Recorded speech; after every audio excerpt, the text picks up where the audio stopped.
ฮ่าเป็นยังไงพี่น้องหลังจากเห็นคลิปไปเนาะเห็นคลิปไอกองหลอนเนาะทีมงานกองหลอนเพิ่นไปกวดกาที่พักเซาของประชาชนเนาะที่ว่ามาพักเซาอยู่ในบ้านแห่งหนึ่งเนาะคือสิแม่นอยู่แถวนครหลวงเวียงจันทน์นั่นแหละเนาะ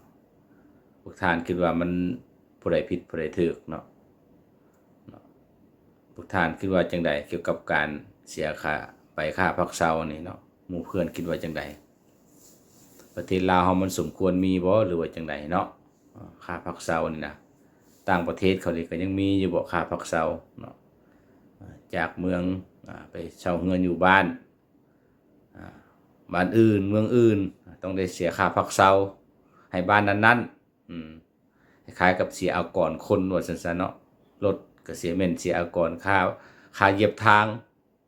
คนก็แม่นเสียค่าพักเซาเนาะว่าง่ายๆเลยมันมีแต่เสียกับเสียเนาะเสียทุกอย่างเนาะมันสมควรบ่เนาะต้องมีค่าพักเซาหั่นน่ะเนาะแล้วก็อันที่1แล้วก็อันที่2เนาะคันว่าสิมีการกวดกาเนาะหรือว่ากองร้อนเพิ่นมี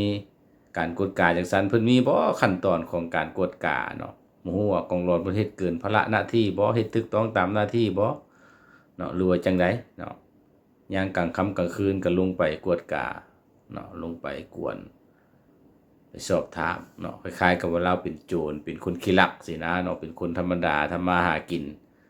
ดึกๆดื่นๆมามุงมาเคาะประตูมากวดนี่ก็หายจากหายคือกันได้เนาะซั่นซะอันที่3ก็คือได้ยินผู้สาวนั้นหรือว่าหญิงคนนั้นเว้าว่าอันสิส่งคลิปหาประธานโจเพื่อประจานกองร้อนบ่เนาะอันนี้มันส่องแสงให้เห็นว่าคนลาวเฮานี่ขาดที่พึ่งเนาะบ่มีบ่อนพึ่งไปพึ่งประธานโจอยู่ประเทศฝรั่งเศสว่าซั่นซะซึ่งมันบ่แม่นแนวเนาะบ่คือต่างประเทศเขาว่าถ้าว่ามีเรื่องกับพนักงานหรือมีเรื่องกับผู้มีอิทธิพลเนาะเพิ่นจะมีบ่อนขอร้องความช่วยเหลือเพื่อความยุติธรรมทั้งสองฝ่ายแต่บ้านเฮามัน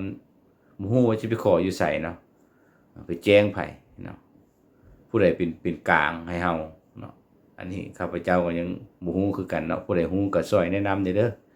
เนาะสำหรับมื้อนี้ก็จบคลิปเท่านี้เนาะเว้าหลายก็มันสิแตะต้องเพิ่นเนาะขอบใจเนาะที่รับชมรับฟังแล้วก็กดมักกดติดตามให้เด้อพี่น้องเด้อเนาะคนกำลังสร้างตัวตนเนาะ